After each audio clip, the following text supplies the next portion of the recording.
Hello friends, ഇന്ന് ഞാൻ നിങ്ങൾക്ക് നമ്മളിവിടെ ചർച്ച ചെയ്യാൻ പോകുന്നത് ചർച്ചയല്ല ഞാൻ പരിചയപ്പെടുത്തി തരാൻ പോകുന്നത് ഗൂഗിൾ ലെൻസ് ഉണ്ടല്ലോ.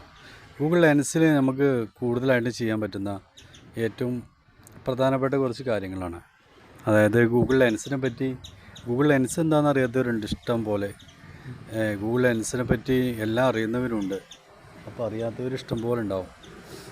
അപ്പോൾ എന്തൊക്കെയാണ് ആ ഫ്യൂച്ചറുകളെന്ന് നോക്കാം. അപ്പോൾ നിങ്ങൾ ആദ്യമായിട്ടാണ് ചാനൽ കാണുന്നതെങ്കിൽ സബ്സ്ക്രൈബ് ചെയ്യുക, അതുപോലെ തന്നെ ബെൽ ബട്ടൺ ക്ലിക്ക് ചെയ്യുക. അപ്പോൾ നമുക്ക് ആദ്യം തന്നെ ഗൂഗിൾ ലെൻസ് നോക്കാം. ഓക്കെ, അതിപ്പോൾ നമ്മൾ എക്സാമ്പിളായിട്ട് ഞാൻ പറയുകയാണെങ്കിൽ ഫസ്റ്റ് തന്നെ നമ്മൾ ഒരു ഫോട്ടോ എടുക്കണം. ഫോട്ടോ എടുത്തിട്ട് ഇപ്പോൾ ഈ ഫോട്ടോ നമ്മളെടുത്തു. ഈ ഫോട്ടോ നമുക്ക് എഡിറ്റ് ചെയ്യാൻ പറ്റും. അത് ഗൂഗിൾ ഫോട്ടോസിൻ്റെ ഫീച്ചറാണ്. പക്ഷേ ഇവിടെ മൂന്നാമത്തെ ഓപ്ഷനായിട്ട് കാണാൻ പറ്റും ലെൻസ് എന്ന് എഴുതിയിട്ടുണ്ട്, ഗൂഗിൾ ലെൻസ്. അതിൽ ക്ലിക്ക് ചെയ്യണം. അതിൽ ക്ലിക്ക് ചെയ്ത് കഴിഞ്ഞാൽ ഈ ഫോട്ടോനെ പറ്റിയിട്ട് നമുക്കറിയാൻ പറ്റും. ഈ ഫോട്ടോ ആരുടെയാണ്? പ്രിയങ്ക ചോപ്ര. അങ്ങനെ ആ ഫോട്ടോന് ആസ്പദമാക്കിയിട്ട് ഒരുപാട് ഫോട്ടോസ് വരും. ആ നടീൻ്റെ തന്നെ ഇഷ്ടംപോലെ ഫോട്ടോകൾ വരും. അതാണ് ഒന്നാമത്തെ ഫീച്ചർ. പിന്നെ ഉള്ളത് എന്താണെന്ന് വെച്ചാൽ ഇപ്പോൾ ഒരു കണക്കാണ്. ഇപ്പോൾ സ്കൂളിൽ കോളേജിലൊക്കെ പഠിക്കുന്നവർക്ക് പറ്റുന്നൊരു കാര്യമാണ്. നമുക്ക് തന്നിട്ടുള്ള ഓരോ വിഷയങ്ങളുണ്ടല്ലോ കണക്ക് പരമായിട്ട്, അതിൻ്റെ കറക്റ്റായിട്ടുള്ള ആൻസർ എല്ലാം കിട്ടും. അതാണ് ഈ ലെൻസിൻ്റെ പ്രത്യേകത. അതിന് നമ്മൾ ആദ്യം ചെയ്യേണ്ടത് ഗൂഗിൾ ലെൻസ് എന്ന് പറഞ്ഞിട്ടൊരു ആപ്ലിക്കേഷൻ ഉണ്ട്, അത് ഇൻസ്റ്റാൾ ചെയ്യണം. അത് ഇൻസ്റ്റാൾ ചെയ്തിട്ട് നമ്മൾ ചെയ്യേണ്ട റിസൾട്ട് ഏതാണ്? ഇപ്പോൾ ഫോട്ടോ എടുത്തിട്ടായാലും മതി. നമുക്ക് ഏത് കണക്കിൻ്റെയാണോ റിസൾട്ട് കിട്ടുന്നത് അതിൻ്റെ ഫോട്ടോ എടുത്തിട്ട് സെർച്ച് ചെയ്യാനും പറ്റും. അപ്പോൾ ഇതിൽ ഫോട്ടോ എടുത്തിട്ട് നമ്മൾ ഫോട്ടോ സെലക്ട് ചെയ്യാം. ഫോട്ടോ സെലക്ട് ചെയ്തിട്ട് മൂന്നാമത്തെ ഓപ്ഷൻ കാണുന്നില്ലേ, ഹോം വർക്ക്, അതിലൊന്ന് ക്ലിക്ക് ചെയ്യുക. അതിൽ ക്ലിക്ക് ചെയ്ത് കഴിഞ്ഞാൽ ജസ്റ്റ് അടിക്ക് വന്നാൽ അതിൻ്റെ റിസൾട്ട് അറിയാൻ പറ്റും. സിംപ്ലിഫൈ ദ എക്സ്പ്രഷൻസ് 9 സൊല്യൂഷൻ, അതിൻ്റെ സൊല്യൂഷൻ 9 ആണ്.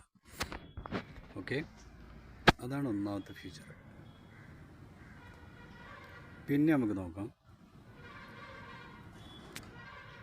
പിന്നെ നമ്മൾ വേറൊരു ഒരു ഇമേജിൽ ധാരാളം ടെക്സ്റ്റ് ഉണ്ട്. ആ ടെക്സ്റ്റ് നമ്മൾ കോപ്പി ചെയ്തിട്ട് ടെക്സ്റ്റ് മാത്രമായിട്ട് നമുക്ക് ഒരാൾക്ക് അയച്ചു കൊടുക്കണം. അല്ലെങ്കിൽ ആ ടെക്സ്റ്റ് ട്രാൻസ്ലേറ്റ് ചെയ്യണം. അത് മലയാളത്തിൽ ആക്കിയിട്ട് അതെന്താണ് ടെക്സ്റ്റ് എന്ന് വായിച്ച് നോക്കണം. അങ്ങനെയൊക്കെ ഒരു ഓപ്ഷനുണ്ട്. അതെങ്ങനെയാണെന്ന് വെച്ചാൽ നമ്മളതേപോലെ തന്നെ ഗൂഗിൾ ലെൻസ് ഓപ്പൺ ആക്കുക. അതിന് ഗൂഗിൾ ലെൻസ് ആപ്പ് വേണമെന്നില്ല കേട്ടോ. അത് ഇമേജ് ഗാലറിയിലായാലും നമ്മൾ ഫോട്ടോസ് ഉണ്ടല്ലോ, ഗൂഗിൾ ഫോട്ടോസ്, അതിലായാലും പറ്റും.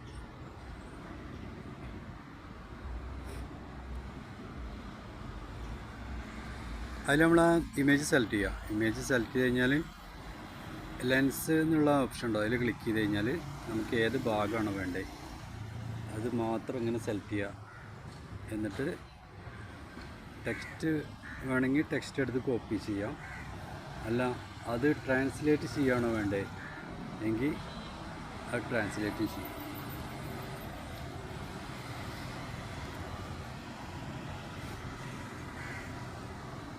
ഇതാണ് അതിൻ്റെ മലയാളം. ഓക്കെ,